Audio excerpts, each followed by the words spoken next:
Bonjour, bonsoir en fait à toutes et à tous. Soyez les bienvenus à cette session d'information publique sur les prépas talents INSP INAT. Alors bonsoir chers étudiants du programme Ambition Service public de la Cordée. Soyez les bienvenus dans les locaux de l'INSP. Alors normalement il devait y avoir un public à distance, mais on a un problème de connexion. Vous êtes évidemment les bienvenus. On est très content que vous soyez là, tout particulièrement ce soir. Chers étudiants et candidats potentiellement intéressés également par les concours de la fonction publique et qui avaient appris l'existence de cet événement, chers mentors, chers membres de l'association L'Accordé, soyez donc les bienvenus. Avec les équipes de l'INSP et de l'INET, nous sommes ravis de répondre à vos interrogations. Et en préambule, je tenais à remercier particulièrement l'association L'Accordé qui intervient régulièrement sur le terrain, que vous connaissez bien puisque nombreux d'entre vous sont bénéficiaires de son programme. Et donc encore merci pour votre implication sur le terrain. Alors on va avoir un programme chargé aujourd'hui, ce soir. Nous savons que vous êtes intéressés par les concours de la fonction publique, autrement vous ne seriez pas présents. L'objectif pour nous, c'est vraiment de vous expliquer comment y parvenir en vous inscrivant à notre prépa. Nous avons conçu cet événement comme en nous mettant à la place du candidat potentiel, c'est-à-dire un ensemble de questions qu'il se pose. Qu'est-ce que le dispositif talent? Enfin, je suppose que vous avez quand même quelques idées à ce sujet. Qu'est-ce qui va distinguer notre prépa talent des autres prépa talent? Comment candidater à notre prépa? Quelle est la procédure et combien de temps ça va mettre? En fait, à partir du moment où vous allez remplir, on l'espère, votre dossier de candidature, à quel type de scolarité vous devez vous attendre et quels seront ces temps forts. Et puis aussi, quels sont ces débouchés. Alors notre objectif, c'est d'être vraiment le plus concret possible. Et donc à chaque fois, on abordera un point. Excusez-moi, j'ai un chat dans la gorge. J'espère que ça va passer. Et donc, nous interviendrons d'abord sur ces points dans la tribune, l'un après l'autre, l'une après l'autre. Vous voyez, je suis en minorité à cette tribune. Puis, on vous donnera la parole parce que l'idée, c'est vraiment, encore une fois, d'être dans votre peau, de répondre à vos questions et d'être le plus concret possible. Alors, on va d'abord commencer, si vous le voulez bien, avec le premier point. En quoi consiste le dispositif Talent du service public? Alors, ce qu'il faut évidemment savoir, je pense que vous en avez déjà une première idée, c'est un dispositif national qui a été lancé en 2021 et qui vise à permettre à chaque jeune d'avoir toutes ses chances pour intégrer la fonction publique. Il y a à peu près 2 axes, et donc on va répartir la parole à cette tribune thématiquement sur ce sujet. Premier axe, c'est lutter contre l'autocensure. Je donnerai la parole à Indati. Et puis ensuite, créer des voies spécifiques au concours externe. Et donc, je vais commencer avec Indati Simpara. Bonjour à toutes et à tous. J'espère que vous allez bien et merci d'être présente et présent. Moi, je voulais vous présenter l'Accordé, mais je pense que vous connaissez déjà l'association, donc je ne vais peut-être pas faire encore un laïus. Qui connaît l'Accordé ici? Okay. Pas tout le monde. Pas tout le monde. Alors, je me permets de réexpliquer. En fait, l'Accordé, c'était des personnes qui étaient à votre place il y a exactement... Je ne vais pas donner de date parce que ça va faire un peu loin, mais il y a quelques années. Ce n'était pas exactement les classes talents, c'était les classes préparatoires intégrées, l'ancêtre du dispositif. Et ils sont tombés un peu par hasard sur les concours de la fonction publique, encore plus par hasard sur les concours de la haute fonction publique, parce qu'on ne leur avait jamais présenté les opportunités déjà de se dire mais pourquoi pas moi pour servir le public, la France, et pourquoi pas encore plus imaginer une carrière dans la haute fonction publique. Ils se sont inscrits dans le dispositif des CPI, ils ont passé plusieurs concours, ils ont eu les concours d'administrateur de l'État, administrateur territorial ou directeur d'hôpitaux, et ont décidé ensuite de s'unir en association pour accompagner d'autres personnes issues de milieux populaires, modestes, territoriaux, peu regardés, pour leur donner l'occasion de découvrir la richesse des carrières de la fonction publique. C'est comme ça qu'est né l'Accordé. Des personnes qui étaient à votre place il n'y a pas si longtemps que ça. Aujourd'hui, notre mission, c'est de faire des programmes qui permettent aux collégiens, aux lycéens de comprendre le sens du service public, aux étudiants L2, M2, boursiers, de découvrir les administrations à travers des visites d'administration, à travers du mentorat, à travers des masterclass et la découverte des classes prépa talent. Et ensuite, on intervient en classe prépa talent, où on va accompagner les préparationnaires de concours avec du mentorat. L'idée, c'est pas de refaire ce que vous allez faire très bien avec les équipes de pédagogiques. C'est de comment on se maintient dans la préparation de concours. Comment on ne lâche pas. Comment on appréhende la préparation de concours comme un marathon plutôt que comme une course de vitesse. Et ensuite, un programme qui s'appelle Ose la fonction publique, qui est là plutôt pour les demandeurs d'emploi. Je suis censée parler de l'autocensure. Je pense que vous connaissez le sujet. Et moi, j'ai toujours été au début très critique sur le fait qu'on reproche aux étudiants l'autocensure. Parce que je me suis dit, évidemment, c'est normal d'avoir de l'autocensure quand on ne vous a jamais vraiment présenté les opportunités, on ne vous donne pas vraiment les choix, quand vous venez d'un milieu où le sujet, c'est comment on fait pour travailler rapidement, pour pouvoir subvenir à ses besoins ou ceux de sa famille ou de ses proches. Quand le sujet, c'est de se dire, est-ce que je vais déjà rentrer en master ou pas ? Est-ce que je suis dans la bonne université ? Plein de sujets qui limitent un petit peu les capacités de projection. Donc je me retournais plutôt vers les employeurs publics, plutôt vers les écoles du service public, en me disant, mais qu'est-ce que vous faites pour lever cette autocensure ? Qu'est-ce que vous faites pour que les personnes se sentent accueillies dans la fonction publique ? Et ça, maintenant, c'est lever. En partie, encore du travail, mais c'est lever. Et les classes talents, ce que fait l'INET et l'INSP, je les remercie toujours d'être présents pour faire connaître les dispositifs et de donner envie à chacun et à chacune de pouvoir y accéder, c'est ça, c'est un pas vers vous. Maintenant, l'autre pas, c'est à vous de le faire. C'est à vous de le faire en disant, bon, il y a encore peut-être pas mal de choses qui me bloquent, mais on met en place les conditions pour que ça ne dépende presque que de moi sur la volonté de travailler assez dur, même très dur, pour relever les défis d'un concours de la haute fonction publique. Il y a la haute fonction publique, après il y a plein d'autres concours, et quand vous allez préparer, je ne sais pas si je dois le dire, mais quand vous préparez, vous rentrez dans cette classe talent, vous allez préparer plein de concours, c'est aussi de se dire que la fonction publique a besoin de gens comme moi. La fonction publique, en projet social et global, a besoin de personnes qui viennent de milieux différents, avec des origines sociales, géographiques, d'origine, ce que vous voulez. On a besoin de diversité. Maintenant, on en avait besoin hier, on en aura besoin demain. Et si vous avez envie de servir le public, si vous avez ce sens du service public, allez-y. Allez-y, prenez votre place. Soyez acteurs de politique publique de demain. C'est ça qu'on vous dit en postulant à la classe talent INSP, INET. C'est d'être acteur à un niveau stratégique de politique publique en France à l'avenir. Et si ça vous fait envie, si vous vous sentez en mode capable, parce que vous avez des choses à dire, à faire, parce que vous avez des qualités que vous savez vous reconnaître, allez-y. Qu'est-ce qui différencie une classe prépa talent ? Enfin, il y a aujourd'hui à peu près, je suis désolé de vous interrompre, mais je complète, pour brosser le dispositif à l'échelle nationale, il y a 100 prépa talents actuellement en France qui proposent 1900 postes à chaque jeune qui remplit les conditions et qui peuvent donc bénéficier d'une préparation gratuite, d'un accompagnement pédagogique et un soutien financier renforcé. Et donc ces prépas, elles sont destinées au public que vous avez bien défini. Et l'idée aussi, c'est de lever tous les blocages, tout ce qui est qui est considéré comme discriminant dans l'accès à la fonction publique, c'est-à-dire par exemple la connaissance de l'administration, elle n'est pas donnée à tout le monde. Et puis la fonction publique en général, on ne la connaît pas forcément.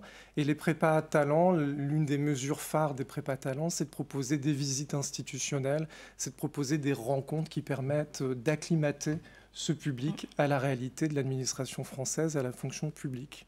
Donc c'est ça le premier axe, la lutte contre l'autocensure. Évidemment, les formations sont gratuites. Elles permettent de disposer d'un tutorat renforcé et d'une bourse annuelle de 4 000 € qui permet d'assurer un certain soutien et de ne pas avoir trop se préoccuper de son niveau de vie, de se concentrer pleinement à sa préparation. Maintenant, on va voir le deuxième axe de ces prépa talents, c'est aussi lutter contre une tendance qui a pu avoir lieu ces 20 dernières années. C'est que les concours externes de la haute fonction publique recrutaient principalement des lauréats issus pas du même milieu, mais quand même de milieux relativement semblables. Et donc l'idée, c'est de lutter contre ça en créant des nouvelles voies d'accès. Là, je donne la parole à Michel Borner, qui travaille au sein de l'INSP. Merci Bruno. Donc, comme l'a évoqué Indati à l'instant, effectivement, donc le deuxième objectif de ce dispositif talent, c'est d'offrir à la République une fonction publique et une haute fonction publique à l'image de la société française dans toute sa diversité sociale, géographique et académique. Donc ça, fait partie des éléments de la feuille de route de l'INSP. C'est un des objectifs que le président de la République a confié à l'INSP. Alors, comment ça se traduit? Donc, ça se traduit à la fois par ces classes talents qui existent, et Indati en a parlé depuis 2009, en fait, dans nos locaux, sous la forme de classes préparatoires intégrées. En 2021, lorsqu'Amélie de Montchalin a lancé ce dispositif, eh bien, nos classes talents, nos classes préparatoires intégrées ont été labellisées classe talent. C'est à ce moment-là aussi que toutes ces classes talents se sont ouvertes un petit peu partout en France. Et donc, quel est l'objectif de ces classes talents? C'est vous accompagner donc cette préparation au concours externe dans des conditions idéal, puisque il y a du soutien financier, il y a du soutien logistique, il y a du soutien moral même, et puis c'est aussi travailler dans un petit effectif qui permet la juste émulation. Sur les plus de notre prépa, là on décrit le dispositif voilà. Mais général. voilà, on en est tellement, on peut pas s'en empêcher, on est tellement dingue. Voilà. Et alors cette classe talent, elle débouche sur le concours talent. Donc depuis 2021, il y a un concours talent. À l'INSP, il est appelé deuxième concours externe. À l'INET, il est aussi appelé deuxième concours externe. Alors sa particularité, c'est que ce deuxième concours externe n'est ouvert qu'aux préparationnaires des classes talents. C'est-à-dire que seuls les préparationnaires des classes talents ont le droit de concourir au deuxième concours externe. Et l'autre originalité, c'est que les préparationnaires talents peuvent ont non seulement accès à ce deuxième concours externe, mais peuvent se bi-inscrire, c'est-à-dire s'inscrire également au concours externe. Alors, comment c'est possible? C'est possible parce que le deuxième concours externe est complètement adossé au concours externe classique, c'est-à-dire que ce sont les mêmes épreuves, les mêmes jurys, les copies sont corrigées de façon anonyme et donc elles sont complètement noyées dans l'ensemble des copies. Et puis, c'est une façon de concourir à deux titres, au titre du concours talent, au titre du concours externe. Et chaque année... Ça représente combien de places pour l'INSP, par exemple, réservées aux classes talent? Alors, dans le texte, on dit 15%, un maximum de 15% des places qui sont ouvertes au concours externe. Donc, ça veut dire que l'année dernière, on avait 40 places offertes au concours talent. Et c'est donc, depuis 2021, c'est le cas d'ailleurs. Et c'est donc, chaque année, 6 lauréats donc dans la promo qui rentrait à l'INSP via le deuxième concours talent. Alors l'originalité, c'est que cette double inscription peut déboucher sur une double admissibilité. Ça arrive chaque année et ça arrive très souvent, voire une double admission. Et donc, à ce moment-là, qu'est-ce qu'on fait? On se réfère à votre dossier de candidature où vous avez dit, voilà, si je suis bi-admis, si je suis lauréat des deux concours grâce à mes bons résultats, eh bien, je veux être admis au titre du concours externe ou du concours talent.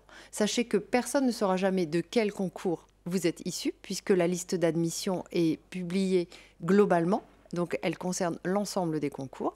Mais si vous voulez faire jouer à plein le dispositif, il faut opter pour le concours externe afin de donner à vos camarades votre place sur la liste des admis au deuxième concours externe.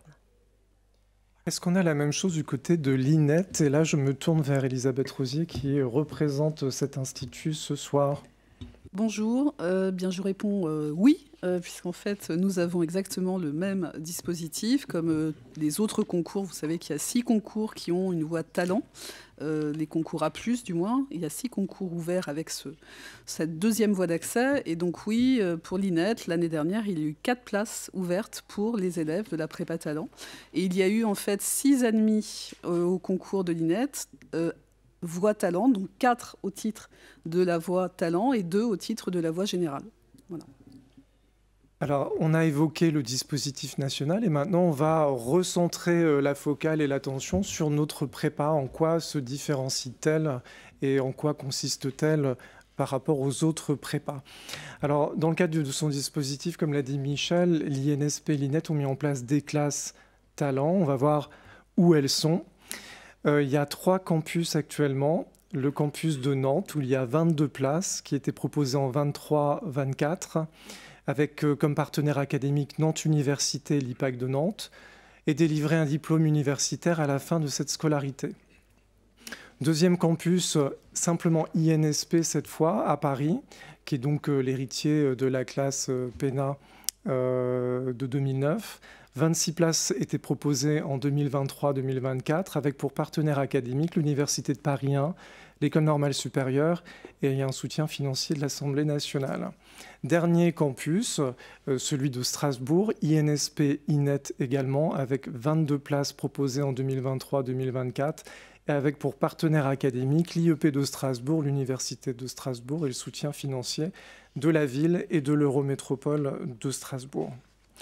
Alors, 3 campus, mais une seule et même prépa. La qualité de l'enseignement, les services proposés, l'ensemble du dispositif est le même pour les 3 campus. Et donc, voilà, c'est la même chose qui est proposée. C'est simplement qu'il y a une ventilation entre plusieurs campus. Au total, l'année dernière, donc, 70 places étaient proposées pendant la phase d'inscription.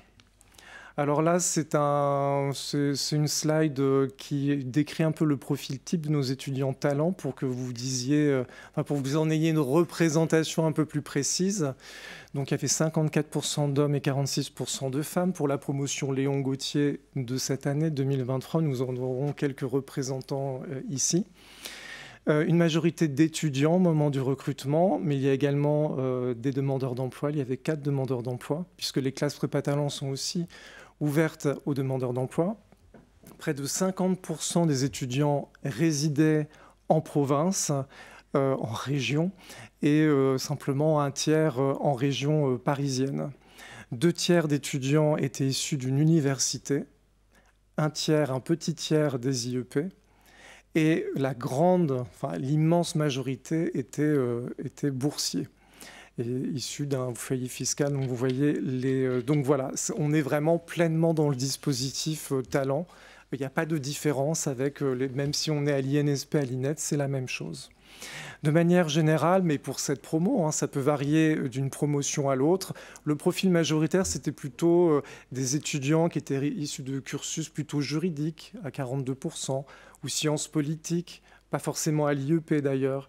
Et puis on a vu la tendance un peu plus récente de candidats qui avaient plutôt des formations en carrière administrative ou qui s'intéressaient déjà au métier de la fonction publique. Mais ça, c'est une photographie pour cette année. Ça ne veut pas dire que l'année prochaine, on aura exactement la reproduction de ces grandes tendances. Il faut pas, si vous ne faites pas partie de ces cursus-là, il y a, je me souviens, à Nantes, quelqu'un qui était historien-géographe et qui a complètement sa place et qui a trouvé sa place dans d'autres prépas.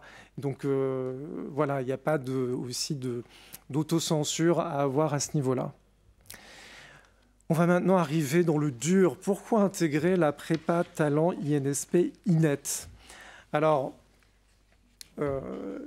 évidemment, on propose le cahier des charges normal des prépas talent. L'accompagnement pédagogique avec des tuteurs, on le propose. C'est-à-dire qu'il y a des heures d'enseignement théorique, une vingtaine, et méthodologique. On propose des tutorats et des coachs. Il y a des mises en situation de concours, c'est-à-dire des concours blancs ou des oraux blancs. Et puis des visites administratives et des rencontres avec des grands témoins. Ça, c'est vraiment le cahier des charges de prépa talent que vous avez en général. Il y a aussi des stages d'immersion dans l'administration. Il y a aussi, mais cet accompagnement pédagogique, il va un peu plus loin. On va dire qu'il est avec un soutien financier peut-être un tout petit peu plus complet. Alors, je ne vais pas faire de comparaison avec d'autres prépas, mais simplement chez nous, la spécificité, c'est que l'hébergement est entièrement pris en charge par l'INSP. Et donc, il y a, dans le cadre du partenariat INSP-INET, une gratuité de l'hébergement qui est proposée. C'est quand même un bel atout par rapport à d'autres prépas qui réservent simplement des contingents de logement, mais qui laissent à la charge des étudiants talents la charge du loyer, par exemple. Ce n'est pas le cas dans notre prépa. Évidemment, il y a la bourse talent. Il peut y avoir dans certains cas limités aussi une bourse INSP qui peut être versée, mais c'est dans des cas un peu plus rares. En termes de soutien plus matériel, il y a des prêts d'ordinateurs qui sont donnés, enfin qui ne sont pas donnés, qui sont prêtés. Donc on doit les rendre à la fin de l'année, bien entendu, mais si quelqu'un intègre la prépa talent mais n'a pas d'ordinateur, on lui en fournira un. Il y a aussi les livres qui sont fournis dans le cadre de cette prépa, pas pour toutes les matières, mais pour les matières qui sont jugées majeures. Donc vous voyez, l'idée, c'est vraiment de permettre un environnement propice à la réussite.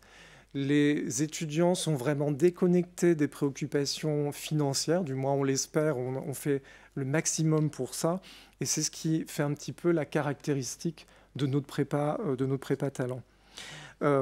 Autre chose qui nous singularise par rapport aux autres prépa talents et qui s'est initié l'année dernière, c'est ce qu'on appelle une démarche d'empowerment, c'est-à-dire qu'on n'est pas dans une approche très classique des prépas où il faut bûcher, enfin oui, il faut bûcher, ça c'est sûr, hein, parce que ce sont quand même des concours difficiles. On ne va pas gommer cet aspect-là, mais on va prendre en compte des aspects plus psychologiques, même s'il n'y a pas d'approche, il n'y a pas de psy, rassurez-vous, qui vous attend derrière la porte.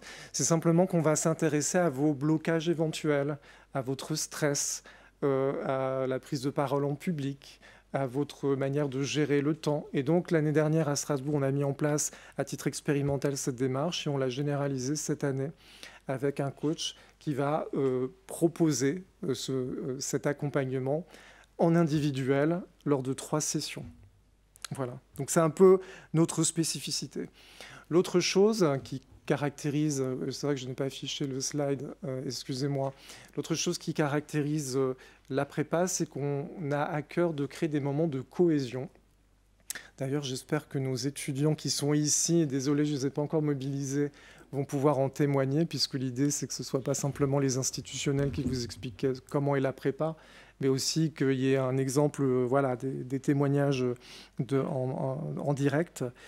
On a aussi de très bons résultats au-delà de tout ça. Des résultats assez bons, puisque depuis la création... En fait, c'est aussi le résultat d'une expérience que peu d'autres prépas ont, c'est-à-dire on a une antériorité de 15 ans dans la prépa concours intégrée. J'ai oublié de dire que l'un de nos atouts, c'est aussi que ces classes ne sont pas des mélanges entre des étudiants lambda préparationnaires de concours, c'est-à-dire qui ont été préparés toute leur vie à ce que ce débouché soit naturel pour eux, hein, du fait de leur milieu social, du fait de leurs capitaux sociaux, économiques et culturels. Ce ne sont uniquement que des classes talents à 100%. Donc des gens qui remplissent les critères et que nous avons décrits tout à l'heure. C'est vraiment ce qui fait notre spécificité. Et en termes de résultats, on n'a absolument pas à rougir de nos résultats, puisque tout concours confondu, plus de 50% de nos préparationnaires ont été admis à un concours de la fonction publique. La plupart du temps, c'est un concours de catégorie A+, donc celui de l'INSP, d'administrateur territorial pour l'INET, mais il y a aussi d'autres concours hein, dont on pourra parler un peu plus tard. Et donc voilà, si vous faites cette prépa, il y aura quand même des chances que vous sortiez avec quelque chose en poche. Les plus de la prépa, c'est donc une prépa intégrée, des classes uniquement composées d'étudiants talents, des effectifs resserrés, vous avez vu, hein, 20 places, 22 places, c'est suffisamment restreint pour permettre un accompagnement pédagogique de première main et d'excellence, puisque ce sont d'anciens élèves qui vous enseignent les cours. Ce ne sont pas des universitaires qui sont déconnectés des attendus du concours. Ce sont vraiment ceux qui l'ont passé, qui viennent juste de le passer, qui ont encore la mémoire récente de ces épreuves. Prise en charge à 100% des logements, parfaite connaissance des attendus du concours, démarche d'empowerment. Nous n'attendons plus que vous. Et maintenant, quand même, puisque ça, c'est le discours promotionnel, mais bon, quand même réel, je vais laisser la parole, et si vous voulez bien faire passer le micro, à nos étudiants pour nous raconter ce qui est, d'après vous, le plus de la prépa INSP-INET. Voilà, nous avons Clara, Maten, Mohamed, Jérémy et Andy. Donc, je laisse la parole à qui veut la prendre. Mohamed.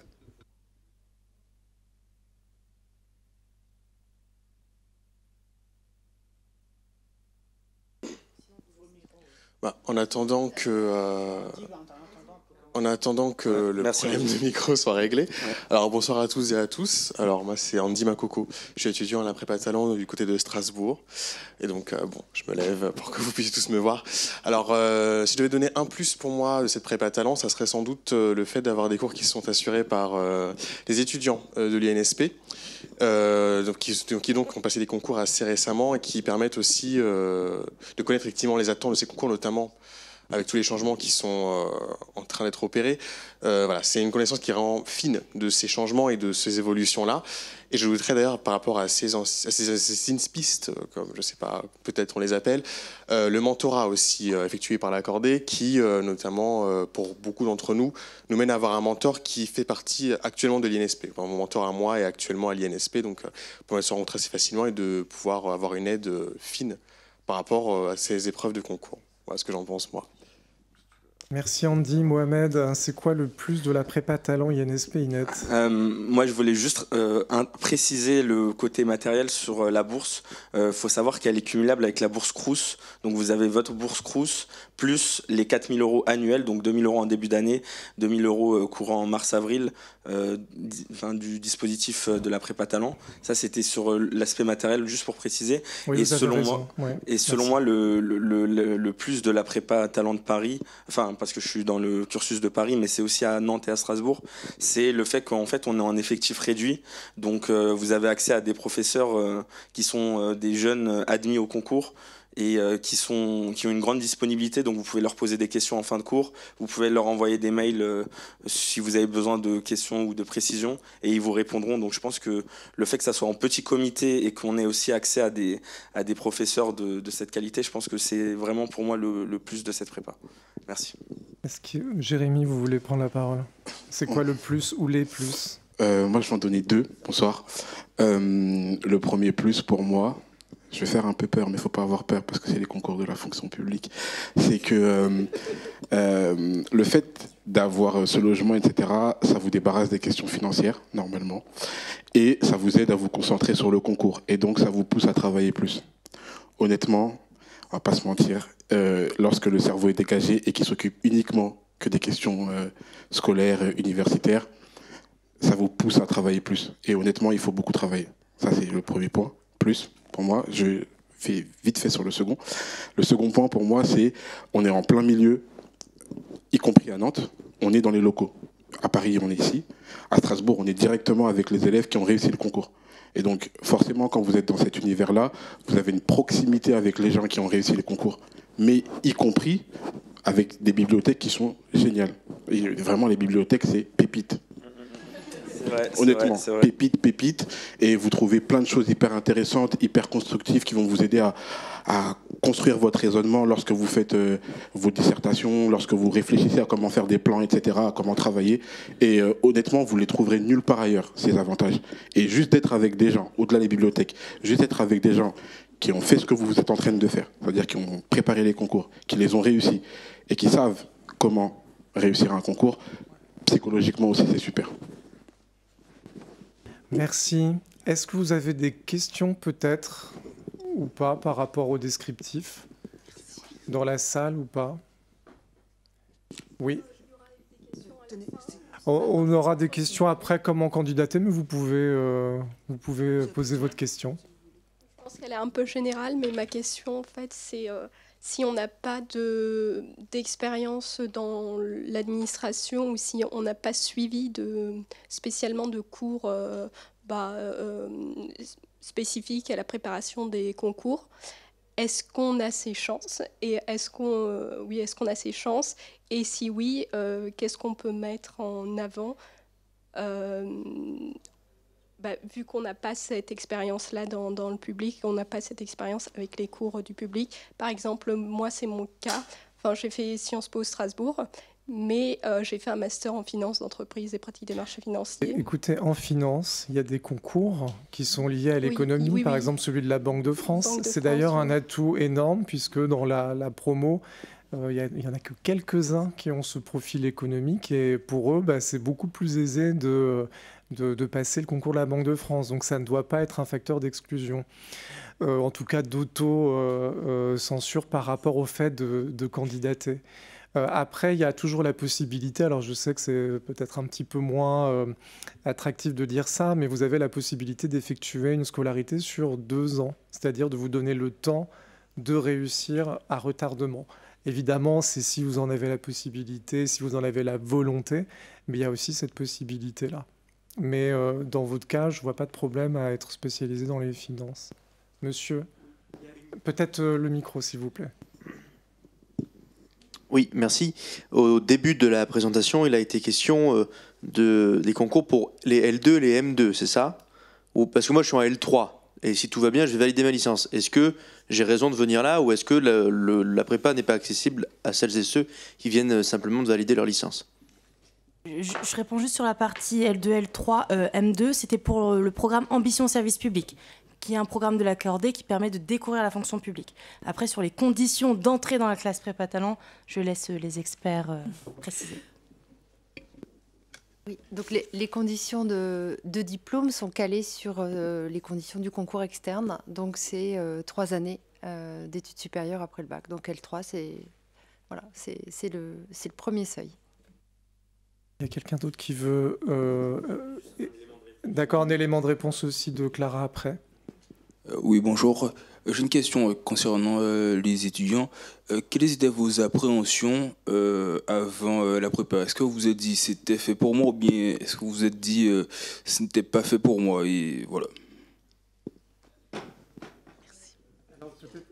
Il y a Clara qui veut d'abord intervenir, et après on pourra donner la parole à Jérémy, et après on continuera notre petit programme.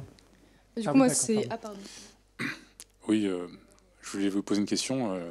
Est-ce qu'il y a des facilités de compétition pour les Paralympiques, ou en Paralympique, on peut compétir, il y a des facilités pour de candidature pour les personnes qui sont un peu en situation de handicap, ou c'est voilà. Pour l'entretien, enfin comment dire, pour la période de sélection, ou après, pendant l'année de préparation? Les deux. Les deux. Si vous avez effectivement, si vous êtes dans cette situation au moment effectivement de l'inscription, il faut le signaler, je pense. Michel? Oui, voilà. Un peu comme pour un concours, c'est-à-dire si vous passez un concours en situation de handicap, vous l'indiquez et des aménagements peuvent être proposés. Idem pendant la scolarité, c'est possible aussi. Mais ça n'est pas un obstacle à votre inscription, pas du tout. Si c'est votre question. C'est tout à fait compatible. C'est la discrimination positive. Comme pour mais en fait, il y a des aménagements pour passer les concours en fonction de la situation spécifique de la personne. Et voilà. Pas de place spécifique. Par contre, oui, il n'y a pas de place réservée à des personnes en situation de handicap. Voilà. Clara, vous vouliez intervenir? Oui, peut-être rapidement. Du coup, moi, je suis aussi à la classe de Paris. Et déjà, je voulais répondre sur peut-être l'inexpérience en administration, parce que c'était un peu mon cas. Et en même temps, à la question sur la L3, parce que moi, je suis rentrée juste après mon M1 et j'avais assez peu d'expérience. En fait, avec toutes les visites qu'on fait, déjà, on s'approprie quand même des choses. Et il y a aussi la possibilité, du coup, de faire 2 ans, comme ça a été dit. Moi, c'est mon cas. Je suis en 2e année, j'ai la possibilité de faire un stage, par exemple, aussi dans un service qui m'intéresse. Donc, voilà. Et sur les appréhensions, moi, je m'étais dit que c'était pas du tout pour moi. Mais du coup, j'ai essayé quand même. Je me suis dit, il faut y aller au culot. Et puis, c'est passé, quoi. Je sais pas si un autre étudiant a eu la même démarche. Je ne vais pas être très long parce que on doit aussi intervenir sur la question 3 et 4, mais sur les appréhensions, honnêtement, moi je suis rentré à la fin de mon M1. Je fais ma prépa et mon M2 en même temps. Je déconseille, mais je le dis quand même. Donc c'était ma première appréhension, j'avais qu'un M1, et on sait que majoritairement ceux qui réussissent les concours ont fini leur M2 et ont ensuite enchaîné sur l'année de prépa. Donc on va dire que j'ai 2 ans d'avance, quelque part. Ça, c'était la première appréhension. La seconde, c'était la même que madame. J'avais pas d'expérience en administration. J'en ai pas, d'ailleurs, parce que je suis rentré directement en prépa. Et donc, quelque part, on se demande, est-ce qu'on peut vraiment faire concurrence avec ceux qui en ont? Oui, parce qu'on expliquera après derrière, mais oui, il y a possibilité de faire concurrence avec ceux qui ont de l'expérience. Eh bien, merci. On va continuer à dérouler le programme si ça ne vous ennuie pas. Alors, comment candidater à la prépa talent INSP INET? Je vais laisser la parole à l'experte en la matière, puisque son département s'occupe justement du processus de sélection de la prochaine promotion talent. Michel, quelles sont les conditions pour s'inscrire et candidater? Voilà, donc effectivement, il faut être soit boursier, soit demandeur d'emploi. Il n'y a pas de condition d'âge, comme dans tous les concours de la fonction publique. Et puis, il faut satisfaire à des conditions de ressources, donc avec un plafond cette année qui est fixé à 35 086 €, sans point de charge. Voilà, que ce soit pour votre foyer fiscal ou le foyer fiscal auquel vous êtes rattaché. Donc c'est très simple, vous allez sur le site de l'INSP, qui propose un formulaire. Donc vous cliquez, vous remplissez le formulaire et voilà. Et à partir de là, on vous envoie le dossier électronique à renseigner. Donc je vous invite à le renseigner de façon très minutieuse. C'est un petit peu laborieux parce qu'on vous demande beaucoup de choses, mais c'est important de le faire sérieusement et de le faire jusqu'au bout. Voici là qui apparaît, je te coupe, mais c'est toutes les rubriques du dossier de candidature et derrière toutes les pièces justificatives qui ont été surlignées en rouge. Voilà, donc il y a un certain nombre effectivement d'écrans successifs qui vous permettent de progresser en fait dans l'établissement de votre dossier de candidature. Et lorsque celui-ci est validé au terme du processus, on vous invite à l'imprimer et à nous adresser par courrier ce document avec l'ensemble des pièces justificatives que vous voyez s'afficher là. C'est très important. Essayez de vraiment fournir tout ce qu'on vous demande. Et si vous ne fournissez pas quelque chose, dites-nous pourquoi. Voilà, puisque une pièce qui n'est pas produite, voilà, le jury de sélection peut se dire mais pourquoi elle n'est pas... Est-ce qu'il y a quelque chose à cacher? Pourquoi il nous manque tel relevé de notes? Donc vraiment, jouez le jeu ou dites-nous pourquoi tel ou tel document serait manquant. Voilà, donc j'attire aussi particulièrement votre attention sur la lettre de motivation, sur la lisibilité de votre CV, sur la lettre de motivation. Dites-nous qui vous êtes. Surtout, il faut que le jury de sélection puisse, en lisant la lettre, savoir qui vous êtes, qu'est-ce qui vous anime et quel est votre contexte de vie actuel, vos ambitions, etc. Donc on a bien conscience que ça fait beaucoup de choses à donner. État civil, coordonnées, etc. Mais de toute façon, c'est un peu la même chose pour tous les concours de la haute fonction publique et même de la fonction publique en général. Ça fait un petit entraînement. Voilà, ça fait un petit entraînement à la vie réelle.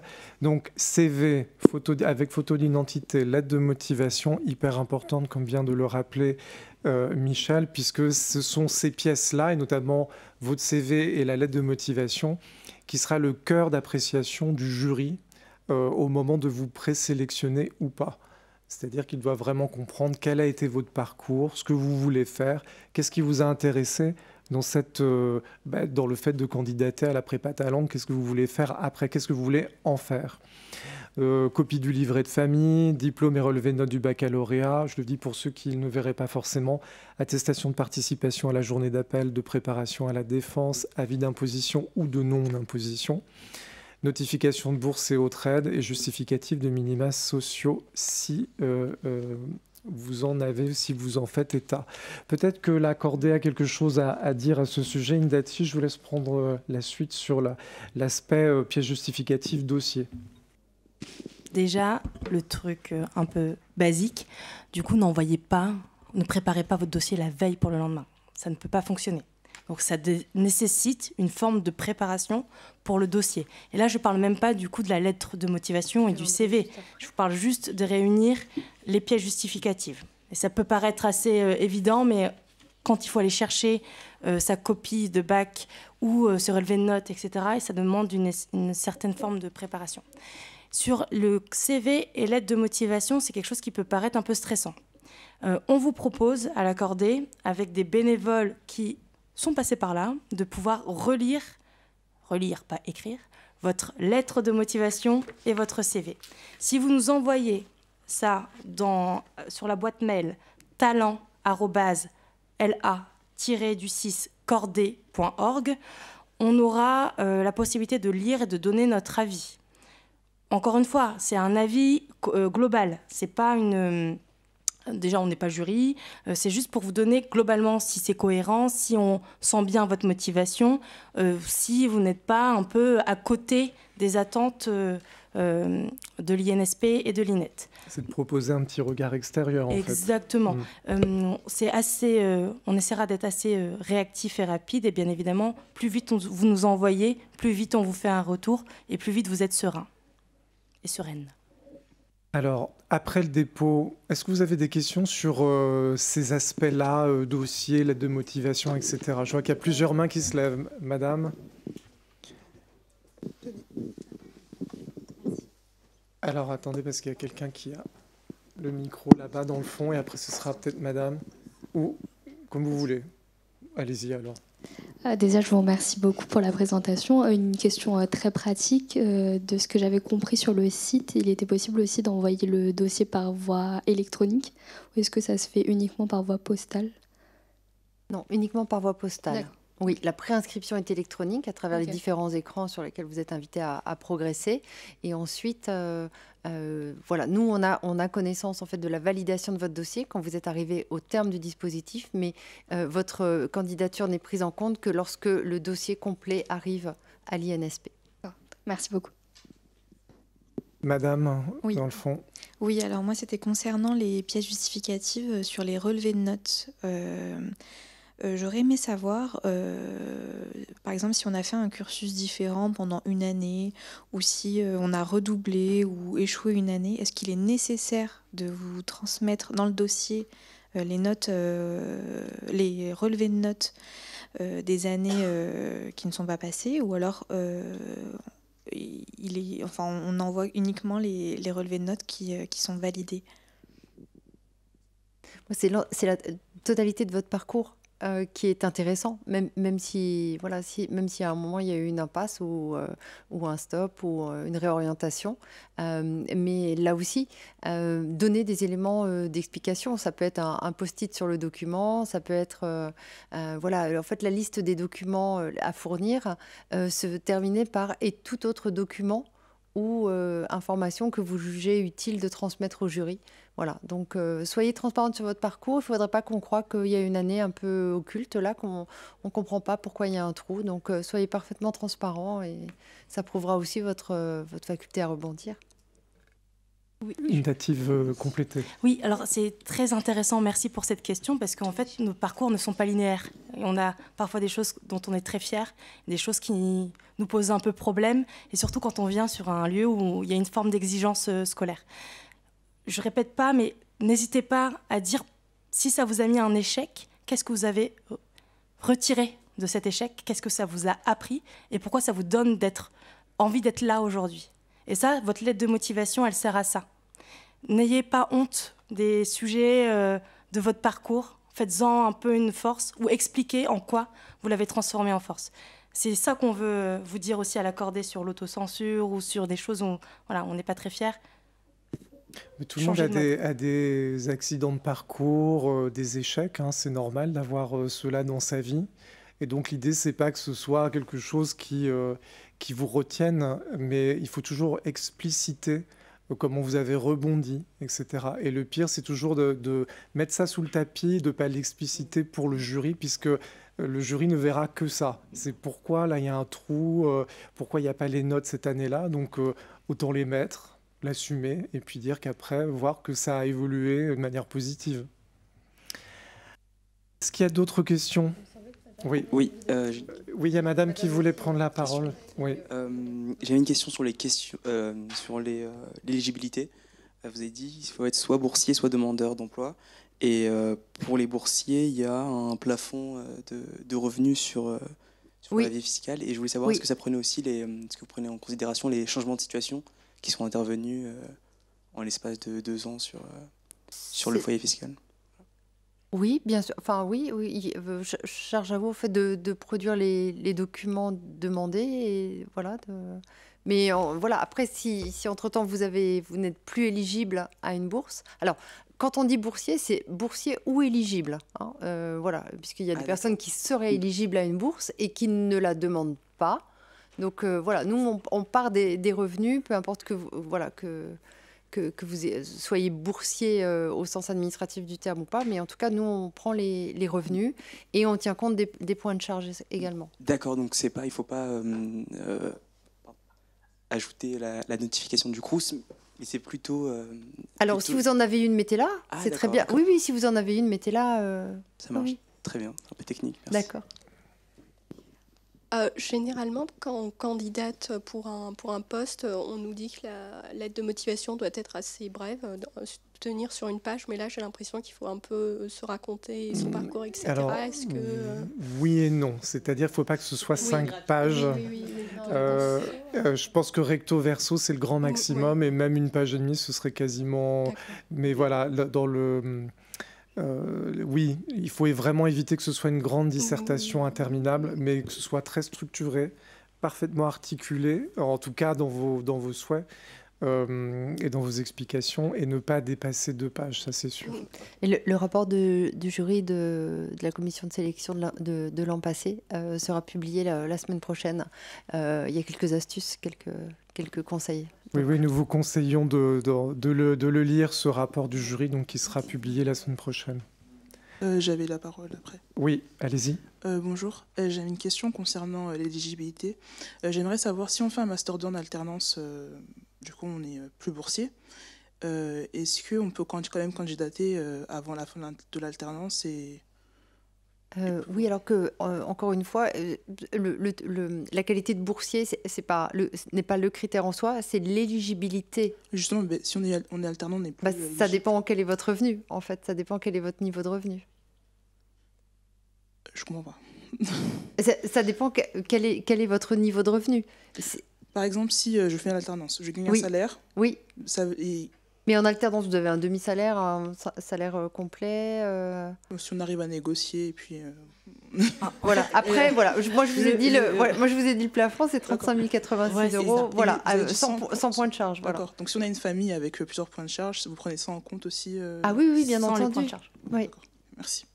Jérémy, vous vouliez prendre la parole. Il y a un monsieur aussi dans le fond. On va devoir quand même... et madame. Alors non, désolé, ça fait beaucoup. Mais madame, allez-y. Oui, alors moi je suis un peu traversée par un sentiment de l'imposteur là tout de suite parce que le public c'est pas vraiment quelque chose qui m'intéressait et du coup j'ai intégré la Cordée cette année pour découvrir les métiers du public, notamment liés à tout ce qui est développement et coopération régionale. Donc c'est l'INET du coup qui m'intéresse un petit peu plus.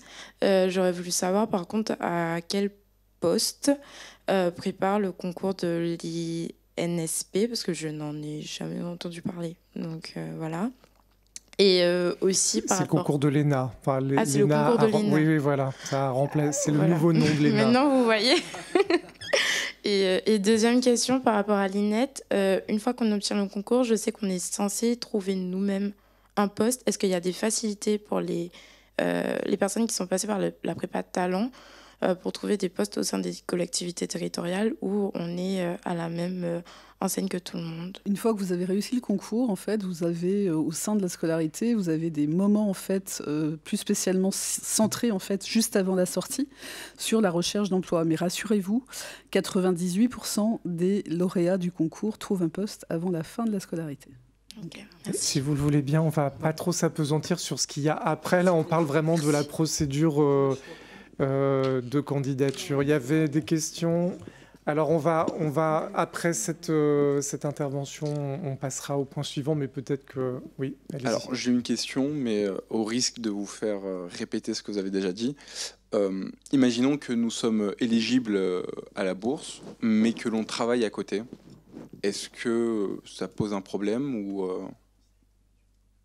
Est-ce que ça pose un problème au moment de votre candidature ou dans l'idée de maintenir une activité professionnelle tout en travaillant au sein de tout en préparant le concours au sein de la classe talent? Plus pour la candidature. C'est-à-dire que est-ce que c'est un problème ou non? C'est quoi comme job? Un petit job par exemple, un job d'étudiant ou quelque chose... Oui, imaginons, par exemple, si on gagne le SMIC. Bon, là, c'est plus un job d'étudiant, vous me direz, mais... Ouais. Voilà, après, c'est toujours cette notion de revenu. Hein. C'est toujours cette notion de revenu global. Voilà. Peut-être en fait, votre base, ça doit être le revenu. En fait, vous regardez, si ça dépasse les 35 860, en fait, vous n'êtes pas éligible. Si c'est en dessous, vous êtes éligible. Job étudiant, a priori, vous ne dépensiez pas les 35. Sinon, vous me dites qu'est-ce que vous faites et je vous rejoins. Mais voilà, donc il y a vraiment votre cap, c'est le revenu. Et après, si vous avez un doute sur le côté boursier ou pas boursier, vous allez sur le site du Crous, vous faites une simulation et on va vous dire si vous êtes éligible à la bourse ou pas. Si vous êtes éligible, vous pouvez venir. Si vous dites que vous n'êtes pas éligible, vous regardez votre revenu et si ça ne marche toujours pas, bon, ça ne marche pas. On prend une dernière question maintenant, monsieur, et après on passe à la suite du programme. Merci.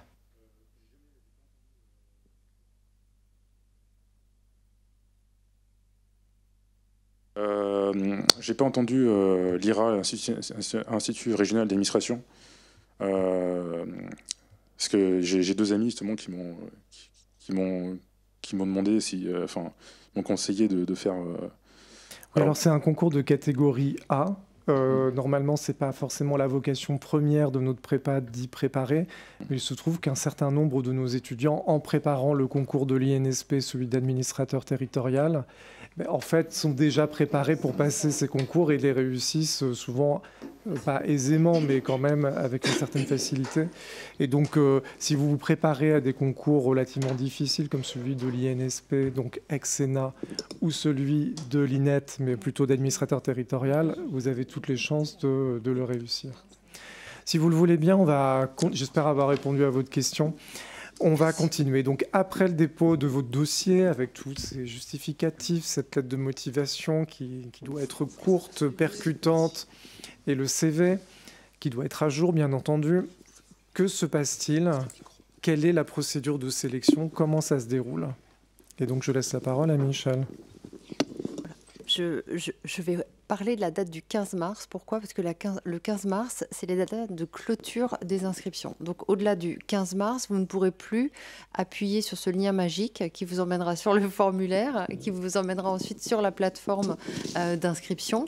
Donc, je vous invite, comme l'a dit Indati, en fait, à aller le plus rapidement possible sur le site de l'INSP, démarrer votre inscription si vous êtes intéressé, et à moins que vous ayez des archives vraiment exemplaires, le plus tôt sera le mieux parce qu'il y a énormément de documents à nous fournir. Donc le 15 mars, clôture des inscriptions, et là, aux joies, vous avez le week-end du 16 et du 17 mars pour préparer votre envoi et au plus tard, courir à la poste le lundi 18 mars pour nous l'adresser.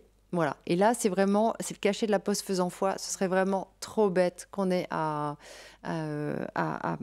rejeter votre dossier pour une histoire de date. Donc voilà, on arrête. Et ça arrive chaque année. Et c'est des crève-cœurs. Voilà, donc les dossiers seront examinés la semaine du 22 avril par la commission de sélection. Donc en quoi ça consiste? En fait, la commission de sélection regarde tous les dossiers attentivement. On commence par la lettre de motivation, par le CV. Naturellement, on regarde l'ensemble des pièces qui ont été fournies. Pourquoi? Eh bien, pour pouvoir communiquer, donc avant le week-end du 1er mai, c'est-à-dire dès le 30 avril, la liste des personnes qui sont invitées à l'épreuve orale d'admission. C'est un entretien d'une durée de 20 minutes avec la commission de sélection qui aura lieu donc sur 2 semaines, du 13 au 17 mai, puis du 27 au 31 mai. Et avant cette échéance, c'est-à-dire entre les résultats de l'admissibilité et ces périodes pour l'épreuve orale d'admission, l'Accordé organise un webinaire de coaching des personnes admissibles où on va encore vous parler un petit peu plus de comment on prépare cet entretien. Donc là aussi, vous voyez, vous êtes accompagné jusqu'à la porte de la salle d'interrogation. Et puis on communiquera les résultats au plus tard le 5 juin prochain pour une rentrée. Normalement en juillet. En juillet, c'est une forme de pré-rentrée un peu dense, une semaine, pour vous donner des indications sur des guides, en fait, un guidage ou une guidance, je ne sais plus comment on dit maintenant, mais en tout cas des conseils de lecture. Vous rencontrerez les coordonnateurs pédagogiques, vous rencontrerez les autres étudiants qui ont été admis dans les différents campus, et c'est un grand moment de rassemblement. Et ce n'est pas le début de la préparation en soi. Le début de la préparation, ce sera le 1er septembre avec les cours. Mais il y aura quand même une sorte de guide et de calendrier d'activités pendant l'été. Mais c'est plutôt un travail autonome pour vous préparer à la préparation, en quelque sorte, que vous n'arriviez pas comme ça complètement sans aucune idée de ce qui vous attend. Voilà, voilà. Peut-être un petit mot d'Indati sur le webinaire par lequel vous allez aider les candidats à se préparer à l'oral. Donc, vous avez bien compris, il y a une présélection sur dossier. Le jury fait le tri des dossiers sur la base de votre CV, de votre lettre de motivation. Évidemment, il faut que toutes les pièces soient bonnes. Et puis après, il y a une sélection sur la base d'un entretien qui dure 20 minutes et avec devant 3 à 4 membres du jury. Et juste avant cet entretien, l'Accordé organise un webinaire de coaching. Je vais faire très simple parce que c'est pas moi qui vais le faire, mais c'est plutôt Andy, Jérémy et Mohamed. Ils ne le savent pas encore. Donc je viens de leur annoncer voilà. Donc au moins vous les avez vus, vous les connaissez. Je rigole, je rigole. Non, mais tout ça pour dire que c'est des personnes qui ont passé l'entretien, qui répondent à vos questions et qui vous accompagnent dans les petites appréhensions de stress. C'est pas un grand taux. C'est peut-être que ça, je voudrais, sauf si je me trompe, mais l'idée, c'est plutôt d'aller saisir votre motivation, d'aller saisir pourquoi vous vous présentez et pourquoi vous êtes là. Et ça, c'est important de bien comprendre l'exercice. Et donc ça, on va vous l'expliquer. Il y a cette partie webinaire et il y aura aussi, sûrement avec l'aide de Karine, l'organisation d'une rencontre avec des personnes qui ont déjà passé l'admissibilité et vous. Donc on appelle ça le Doctolib des rencontres. En gros, vous allez pouvoir vous inscrire, il y a d'autres personnes en face de vous et vous allez vous parler sans intermédiaire de l'Accordé pour pouvoir échanger de manière libre et pouvoir partager. Donc voilà, on a déroulé l'ensemble des questionnements jusqu'à la procédure de sélection. Mais qu'est-ce qui vous attend une fois que vous intégrez la prépa ? C'est quoi la scolarité ? Ce sont quoi les grands moments de la scolarité ? Et à quoi vous attendre ? Eh bien là, nos étudiants témoins vont pouvoir nous dire ce qu'il en est. Et donc là, par exemple, à quoi ressemble l'année type ? C'est quoi le calendrier prévisionnel sur l'année ? Et donc Clara, Maten, Mohamed, Andy, comment ça se passe en général ? Est-ce que vous pouvez répéter la question, excusez-moi. Alors, comment ça se passe ? C'est quoi la scolarité, les temps forts de la scolarité ?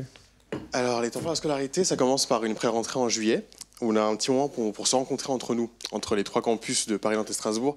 Je pense que c'est un grand moment auquel il est important d'assister, parce qu'on va rencontrer nos futurs camarades pour l'année. Comme on se retrouve plusieurs fois dans l'année, comme lors de grands moments comme les entretiens territoriaux de Strasbourg en décembre ou le forum des anciens maintenant, on est amené à se rencontrer souvent, donc c'est intéressant quand même de pouvoir savoir qui sont nos collègues. Et en termes d'autres grands moments, il y a, j'ai pas envie de... Alors vous parlez des grands moments, c'est bien, mais oui. Ça c'est de la cohésion et voilà. Mais par exemple, combien il y a en termes de cours, comment ça se passe ? Des points plus c'est moins réjouissant, mais il y a des cours quand même dans notre très prépa. Bien.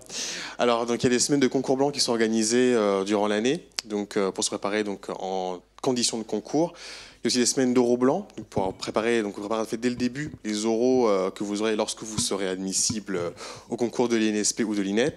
Et on a aussi, en termes, qu'est-ce qu'il y a d'autre de moins réjouissant ? On a aussi les cours, évidemment. Les cours et les galops. Voilà, les cours et les galops chaque semaine. Comme moi, je fais les galops d'essai. Chaque semaine, on a donc un galop sur une matière du concours, pour préparer en fait ces épreuves et progresser surtout, progresser sur un temps long, dès le début de l'année jusqu'à la fin, pour enfin réussir à ces épreuves le jour J. Merci Andy. Donc en fait, on a 2 semestres. Le premier semestre est un petit peu plus court que le deuxième. 15 semaines de cours. Vous voyez que cette année, c'était du 11 septembre au 22 décembre. Pour l'année qui vient, sans doute que ça débutera début septembre. Toujours donc des entraînements, puisque c'est le but de vous entraîner aux épreuves qui vous seront proposées dans le cadre des concours de l'INSP, d'administrateur territorial, et puis d'autres concours aussi. Et donc, il y a des galops d'essai qui ont lieu chaque semaine. Ça peut dépendre, le jour de ce galop d'essai varie suivant le campus. À Paris, à Nantes, c'est le samedi. Ah, samedi matin. Oui, alors encore samedi matin. Et à Strasbourg, c'est le mercredi. Il y a évidemment matin. Il y a des vacances, évidemment, puisqu'on est dans le cadre d'une scolarité. Vous êtes étudiant, vous avez la carte d'étudiant. Et donc, par exemple, il y a des vacances de Noël qui sont prévues au moment des fêtes de fin d'année, le premier semestre. Au cours du deuxième semestre, on a 19 semaines de cours, c'était le cas cette année, avec des concours blancs qui sont mutualisés généralement avec notre partenaire académique. Donc, Paris 1 pour Paris. Pour Nantes, ça va être l'IPAG, l'Université de Nantes. Et puis pour Strasbourg, c'est l'IEP de Strasbourg et l'Université de Strasbourg. Et puis il y a des grands moments, mais ça on va en parler juste après. C'est quoi la semaine type? Peut-être Mathène, c'est quoi la semaine type pour vous? Ouais, alors moi c'est pour le campus de Paris du coup que je parle. On a une vingtaine d'heures de cours par semaine, je dirais. Il y a les cours plus régaliens, donc droit, éco, ce genre de choses-là. Il y a des cours qui sont sur des sujets un peu plus spécialisés. Donc vous avez questions européennes, questions internationales. Maintenant qu'il y a une épreuve de transition écologique et transition numérique au concours de l'INSP, on a ça aussi. Et en fait, les cours vont plutôt être soit le matin, soit plutôt en soirée, parce que les professeurs, en fait, comme ça a bien été dit, ce sont de jeunes hauts fonctionnaires pour la plupart. Et donc, voilà, ils font leur journée et ensuite, ils viennent nous faire cours. Ce qui d'ailleurs est assez enrichissant parce que parfois ils peuvent aussi donner des anecdotes, vraiment illustrer les choses. Et donc vous avez cours du lundi au samedi, au vendredi, le samedi étant le jour du galop, donc qui nous à Paris finit à 14h. Donc voilà, ça veut dire qu'il faut aussi savoir s'organiser dans sa semaine en fonction des jours. Des fois vous commencez tôt le matin, des fois vous finissez un peu plus tard le soir. Mais voilà, ça vous permet aussi, vous, de vous dégager du temps libre, de travailler en fonction. Et voilà, jusqu'au samedi après-midi où voilà, vous pouvez enfin un petit peu souffler. Oui, ce sont des semaines relativement denses, mais il y a quand même des plages horaires qui sont toujours laissées aux étudiants dans la semaine pour pouvoir un peu souffler, faire du travail personnel ou se relaxer. Jérémy? Je vais me faire taper sur les doigts, mais ça prend 30 secondes. Sur les écrits, la lettre de motivation, on est passé tout à l'heure, il y avait une question qui avait été posée, je n'ai pas pu répondre. Je vais juste y répondre rapidement. Je pense que ce qui est aussi très important, c'est de dire la vérité et de ne pas se donner un personnage qui n'existe pas. Bon, honnêtement, je vais expliquer pourquoi. Parce que moi, j'ai fait ma licence en 5 ans, pour des raisons diverses et variées, et donc j'ai redoublé. Bon, ok.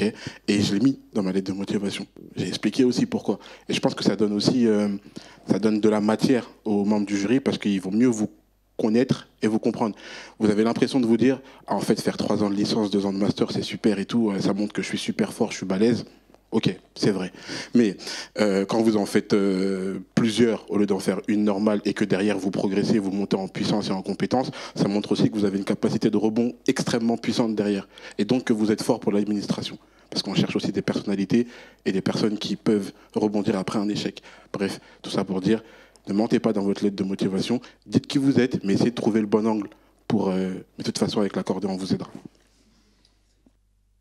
On va passer maintenant. Est-ce que vous avez des questions sur la semaine, la scolarité? Je vois qu'il y a une question là et dans le fond. Et Madame derrière. Oui, j'ai une question sur j'ai vu que le calendrier des examens allait changer.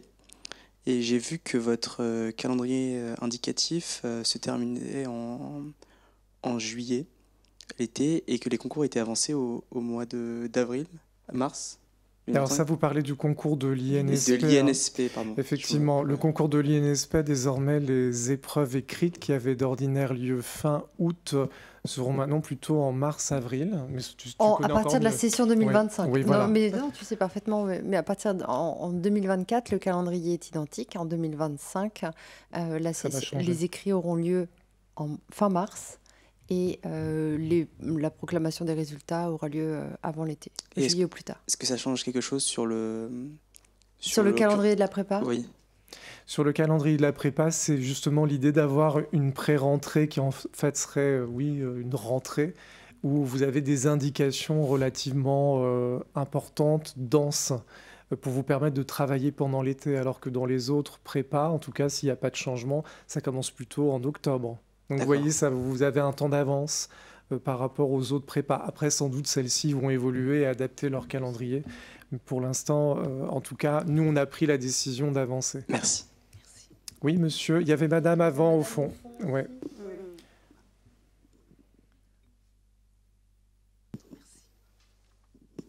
Bonjour.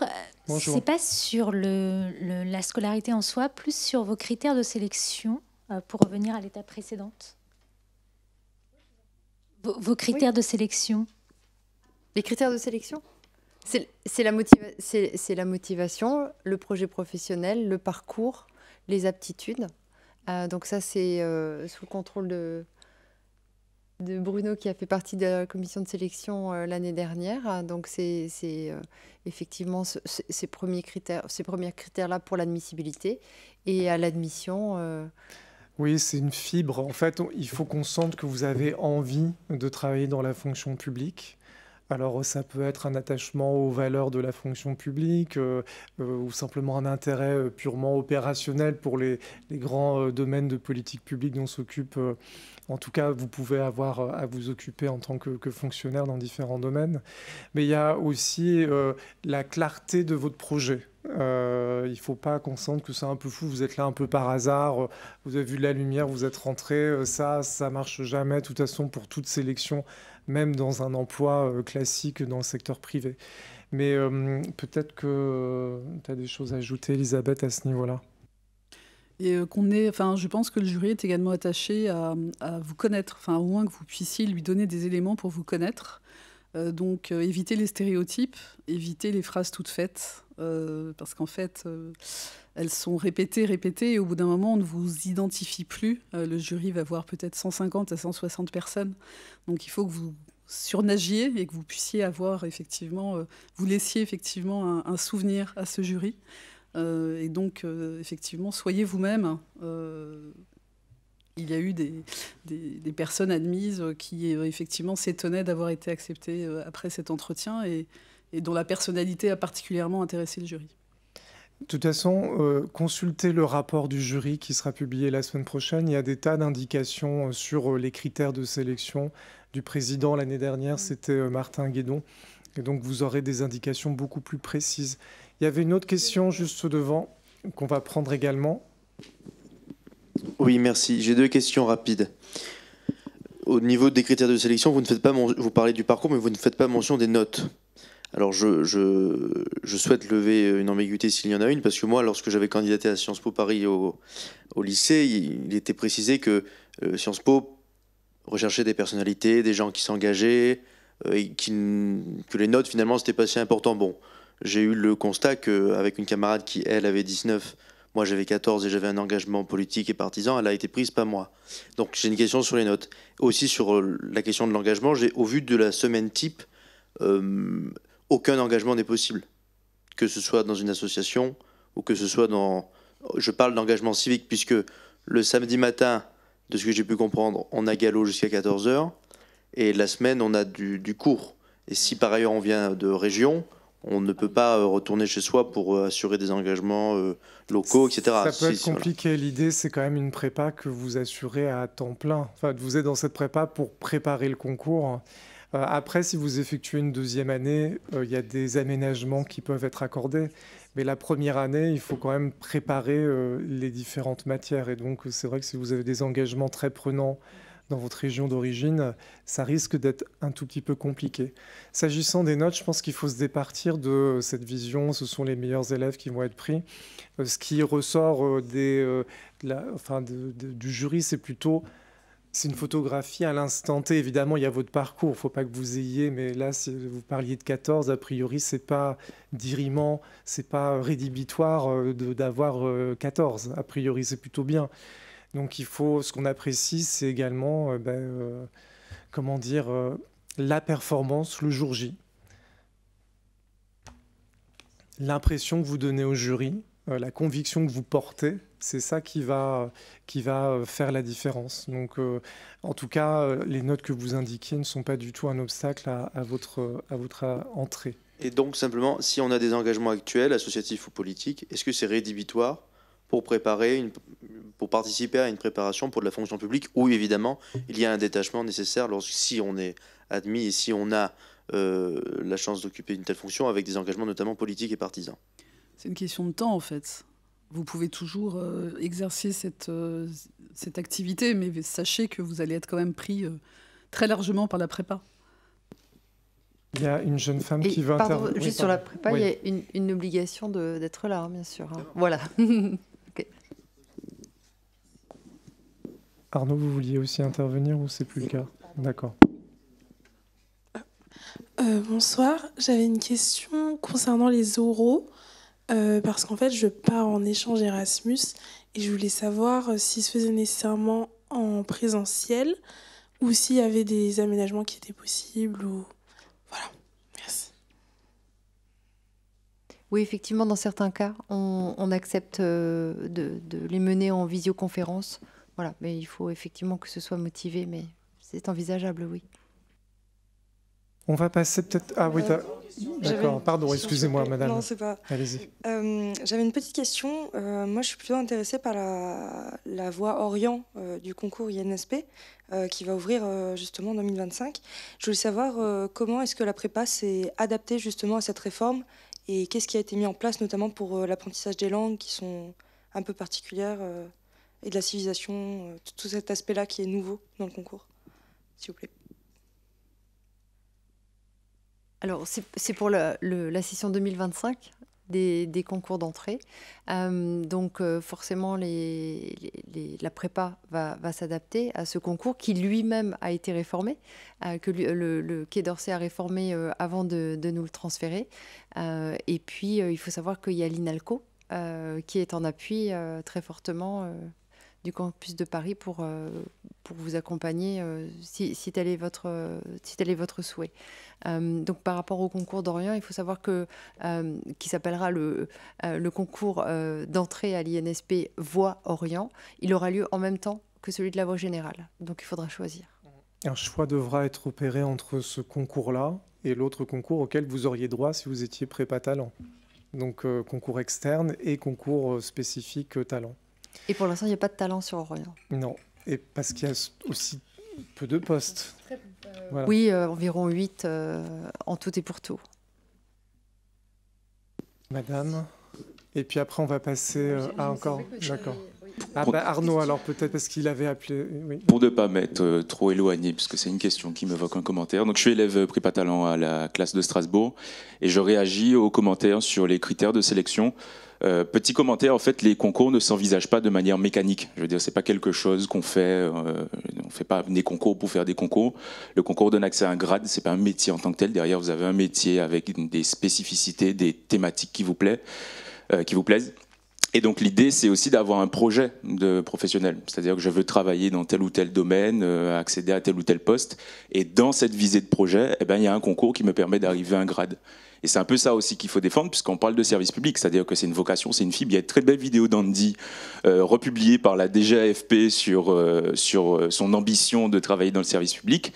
Et quand je regarde mes camarades dans la prépa talent, chacun un peu a cette fibre. Un tel préfère l'économie, donc il va envie de passer le concours de la Banque de France parce que ça va lui permettre d'arriver à tel ou tel poste. Bref, c'est un projet professionnel dans lequel le concours s'insère et donc la prépa aussi s'insère.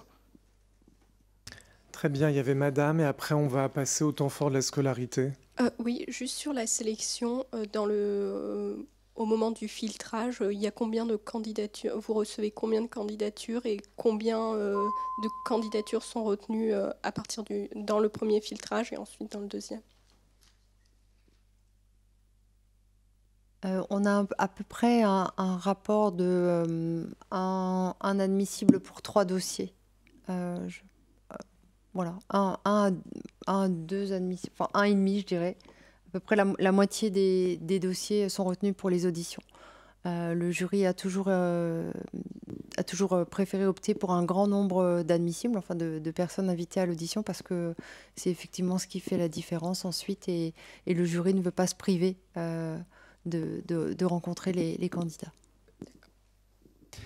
Alors, pendant la scolarité, il y a des temps forts, on en a plus ou moins parlé, hein, je ne vais peut-être pas insister là-dessus. En tout cas, il y a 3 campus, mais il y a des moments de regroupement. Par exemple, hier et aujourd'hui, c'était le Forum des anciens, où vous retrouvez les anciens de la prépa talent, mais aussi des CPNA, c'est-à-dire des classes préparatoires ELENA à l'époque, ensuite des classes préparatoires intégrées.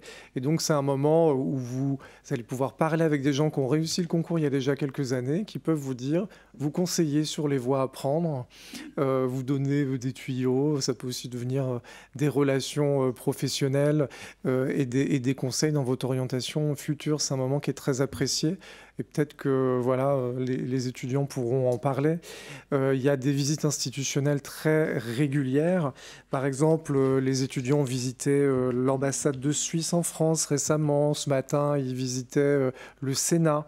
Ils rencontraient des administrateurs du Sénat pour leur exposer c'est quoi leur boulot au quotidien.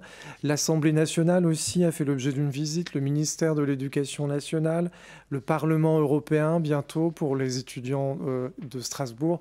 Donc vous voyez, tout ça c'est pour vous acclimater à l'univers de l'administration dans toutes ces différentes formes.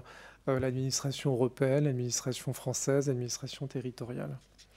Et donc voilà. Est-ce que vous voulez rajouter des choses sur les temps forts de la scolarité, ou on passe à l'après, pendant? Ok. Pendant et après. Alors, quelles sont vos perspectives pendant et après la prépa? Et là, on va surtout donner la parole aux étudiants. Quelles sont les opportunités qui vous sont offertes en termes de concours? Si vous voulez prendre la parole.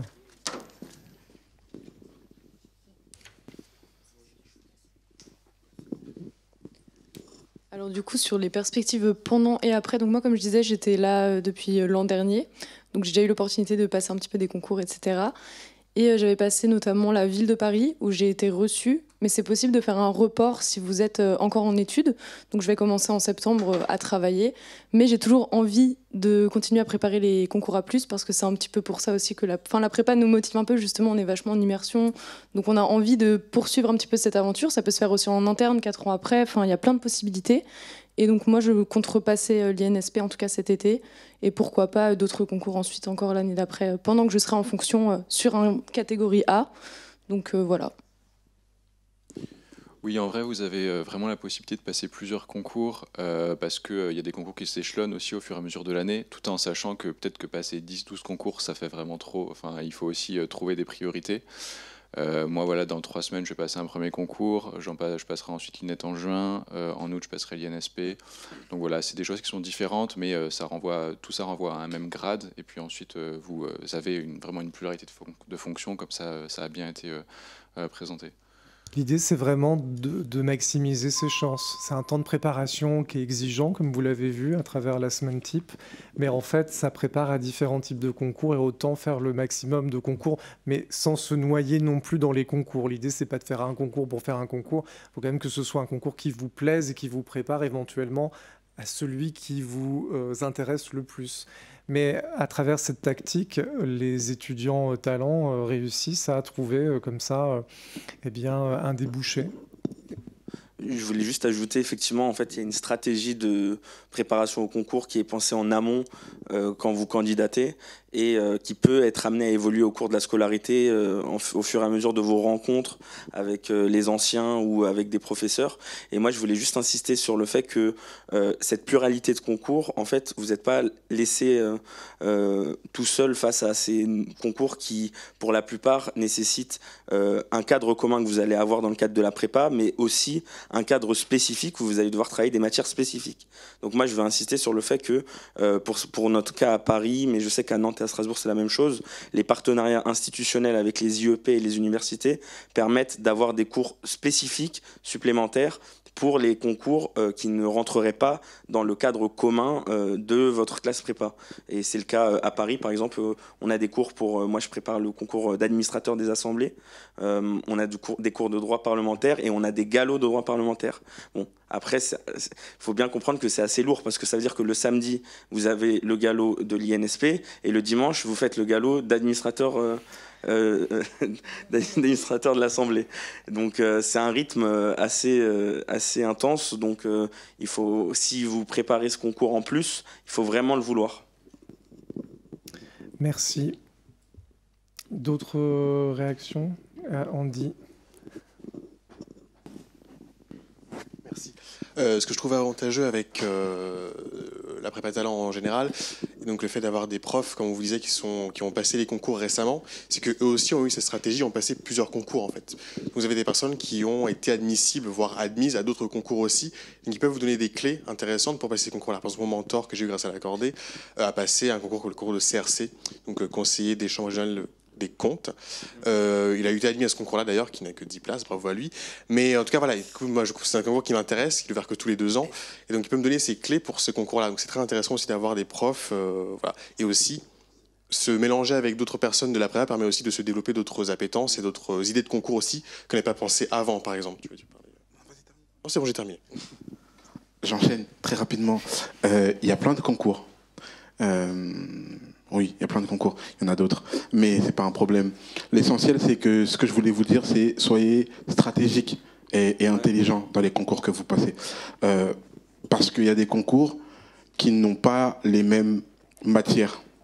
Et vous allez vous éparpiller à faire plein de concours qui ne se ressemblent pas.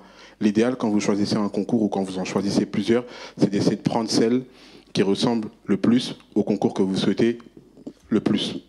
Exemple, vous souhaitez l'INET. Les matières de l'INET, finances publiques, OGCT, c'est une note de synthèse, droit public, économie et, questions contemporaines. C'est ça à peu près les matières. Et ben, dans le panel de catégorie A+, vous pouvez aisément aller sur, par exemple, directeur d'hôpital. C'est à peu près les mêmes matières.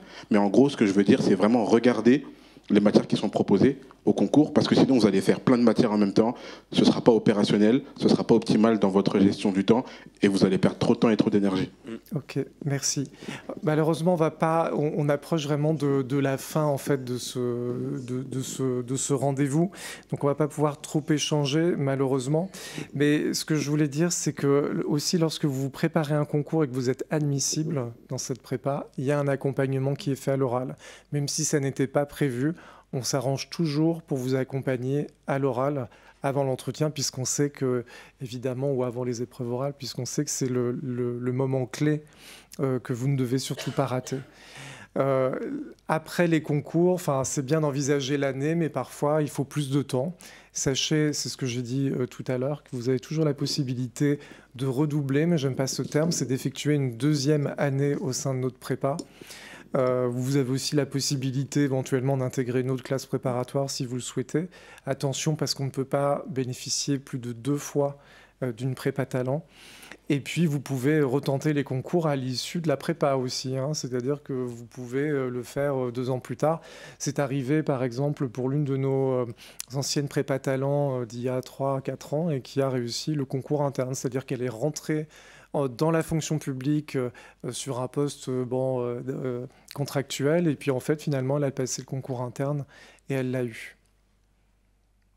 Voilà. Est-ce qu'il y a toutes petites questions? Et on les prend et après on pourra clore ce moment ensemble. Oui, d'abord merci beaucoup pour l'organisation de ce moment. Est-ce que la participation à la prépa confère un grade master Ou est-ce que, admettons, on fait cette préparation, on échoue à tous les concours, je ne le souhaite pas, et j'imagine que c'est un cas extrême. Est-ce qu'à la fin, on a un diplôme ou pas? C'est le principe de toutes les prépas talents, c'est qu'il y a une diplomation à la clé. Alors, la diplomation n'est pas la même suivant le campus. À Paris, ça débouche sur un Master 2. Et pour les campus de Nantes et de Strasbourg, sur un diplôme universitaire. Des réflexions sont en cours pour que le campus de Strasbourg débouche sur une masterisation. Mais c'est encore un projet. Mais vous finissez toujours avec un diplôme. Il est également question, mais ça reste également en projet, de s'associer à des partenaires associatifs, et notamment l'Accordé, mais aussi d'autres partenaires associatifs, pour éviter les sorties qu'on appelle sèches, c'est-à-dire sans concours, et qu'il y ait un accompagnement qui est proposé. Donc c'est en réflexion, mais voilà, c'est pas encore concrétisé, mais ça arrive, effectivement. Madame, juste devant, et là-bas. Oui. Derrière, alors là, le monsieur avait demandé à parler. Oui, simplement, merci beaucoup. Je voulais juste insister sur un point. Je suis élève fonctionnaire à l'INSP. Je pensais qu'il y aurait un temps particulier pour intervenir sur ce point. C'est pour ça que je me permets d'intervenir maintenant. Je voudrais insister sur le fait qu'il est vraiment important de ne jamais se censurer. J'ai entendu parler de certains qui sont en master finance ou qui ont peur parfois de se lancer dans cette prépa et de se lancer dans l'INSP. Personnellement, j'ai fait 2 années de prépa talent. Et avant de rentrer en prépa talent, j'étais en master de droit public du numérique. Et j'étais allé voir celle qui s'occupait du master de Paris 1 sur la prépa. Et elle m'avait dit, vous n'avez pas le parcours parfait, vous n'avez pas fait un master de droit public, vous n'êtes pas de Sciences Po. Et alors que j'étais en master, je connaissais peu l'INSP avant de rentrer en master. Et je me suis dit, je vais y aller quand même, je vais faire la prépa. Donc j'ai fait 1 année de prépa, je ne l'ai pas eu. J'ai fait une 2e année de prépa. Et finalement, ça a fonctionné. Et quand on rentre à l'INSP, on remarque qu'il y a un déficit de diversité qui est vraiment, vraiment très important. Et quand je vois cette salle aujourd'hui, je me dis que j'aimerais vraiment qu'à l'INSP, il y ait davantage cette diversité qu'on peut voir aujourd'hui. Donc vous avez une forme de responsabilité aussi à votre niveau. Et c'est vrai que ça paraît loin d'être à l'INSP, enfin d'être en prépa et de se dire on va rentrer à l'INSP. Quand on voit les chiffres des personnes qui rentrent à l'INSP, c'est assez peu. Mais finalement, quand vous travaillez avec persévérance, que vous y allez et que vous êtes vous face à vous-même, que vous n'êtes pas face aux autres, et vous regardez vous plus tard, vous savez que c'est possible, et vraiment se dire que c'est possible, et travailler, et arriver, c'est un bonheur immense. Et vous allez voir que quand vous rentrez, pour ceux qui rentreront à l'INSP, ça vaut le coup. Ça vaut le coup de passer des années à travailler, de sacrifier beaucoup, et d'autant que la prépa, elle finance les logements, etc. Donc finalement, c'est quelque chose de gagné. Si vous n'avez pas l'INSP, vous aurez un autre concours. Mais dans tous les cas, moi, je vous dis, allez-y, allez-y, allez-y. Merci beaucoup pour ce témoignage. Comme conclusion, c'est assez bien. Il y avait encore quelques... Bonjour. Oui. Excusez-moi. C'est une question un petit peu pour vous tous. Actuellement, je suis déjà préparante pour une classe IRA. Oui. Enfin, je suis en classe prépa talent IRA. Et du coup, je voulais savoir, parce que moi, les concours de l'INSP m'intéressent, et je voulais savoir si du coup, on était aussi éligible à passer le concours externe, la 2e voie externe du coup. Ou si c'était uniquement pour les classes prépa talent INSP qui pouvaient faire la 2e voie externe. Vas-y. Oui, enfin vous êtes déjà en prépa talent. C'est une classe prépa talent déjà. Oui, donc je suis en classe prépa talent, mais je suis pas en prépa talent INSP. Ah bah non, vous passez tous les concours qui ont une voie talent. Il y a 6 concours en tout, donc celui de l'INSP, de l'INET, directeur, enfin DH. Vous avez accès à toutes les voies talent de tous les concours. Ok, parfait. Merci. Oui, alors madame veut vraiment parler depuis tout à l'heure. Hein. Excusez-nous, oui. C'était de l'endurance. Vous aviez tout à l'heure parlé des stages et des aménagements. Est-ce que ça concerne que la 2e année Il y a des immersions qui sont organisées sur le campus de Nantes d'une semaine, un peu plus, oui. Une semaine sur le campus de Nantes. Donc, si vous avez l'envie, le besoin d'effectuer un stage, c'est possible la 1re année. Mais c'est vrai que pour la 2e année, quand un étudiant a déjà suivi la plupart des cours, qu'il est particulièrement, il ou elle d'ailleurs, est particulièrement à l'aise, bon, ben là, il est arrivé, Clara par exemple va partir en stage, si c'est déjà le cas. Et puis, il y en a d'autres aussi qui ont 2-3 semaines de stage. Voilà. Et une dernière question, vous aviez tout à l'heure évoqué un peu avec l'engagement. Moi, je suis dans l'administration depuis ma double licence, donc dès la L2, et je continue de travailler là en master au ministère de la Justice. J'ai cru comprendre qu'avec l'emploi du temps, ça ne serait pas du tout possible de concilier avec une activité. Ça me paraît compliqué, oui. Donc, il faudra faire un choix. Voilà. Est-ce qu'il y a d'autres questions? Je vous en prie.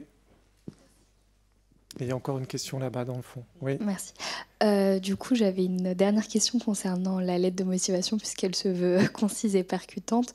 Vous avez beaucoup parlé du projet personnel, de présenter notre profil, etc. Est-ce que vous vous attendez aussi à ce qu'on parle des avantages de la prépa, de votre prépa en particulier, ou est-ce que... Après, souvent, ces passages-là dans les lettres de motivation sont vraiment... On les retrouve d'une lettre à l'autre. En fait, on les connaît déjà, nos avantages. Après, c'est plus que vous... ce que vous vous attendez et ce que ça va vous apporter en fait. Donc plutôt axé sur notre projet plutôt que sur le contenu. Après, il y a toujours, vous savez, comme dans toutes les lettres de motivation et quand on postule quelque part, c'est ce qu'on va apporter et ce que la prépa va nous apporter. Il y a ce double balancement. Merci. Clara? Ah bah, il y a encore quelqu'un avant. Oui, désolé. Où ça? Au fond. Moi, j'avais 2 questions rapides sur la sélectivité au niveau des prépas. En fait, entre Nantes, Strasbourg et Paris. C'est un processus qui est centralisé. Donc en fait, c'est un processus centralisé par un jury unique. Donc la sélectivité, elle est la même. Il y a pas, c'est pas plus dur à Paris ou moins dur. C'est la même chose. Il y a pas un plus grand nombre de personnes. Oui. Voilà. On va vous demander en fait de choisir, enfin de donner une préférence. Pas choisir parce que le choix sera fait par le jury, mais d'émettre une préférence entre les 3 sites. D'accord, très bien. Et ma seconde question, elle portait sur la possibilité de s'inscrire à l'INSP en tant que talent. Il est nécessaire en fait d'avoir suivi une prépa talent avant de pouvoir s'inscrire. D'accord, ok. C'est ça. C'est vraiment la condition sine qua non. C'est la condition. Voilà, très bien. Ok, merci. Alors, je suis désolé, je sens que vous avez beaucoup de questions, mais il y a un pot juste après. Ouais, voilà, et donc, la possibilité et des trains pour certains des intervenants. J'espère que les échanges qui auront lieu ce soir vous auront permis d'y voir plus clair dans ce qu'on peut vous apporter à travers nos prépas talents.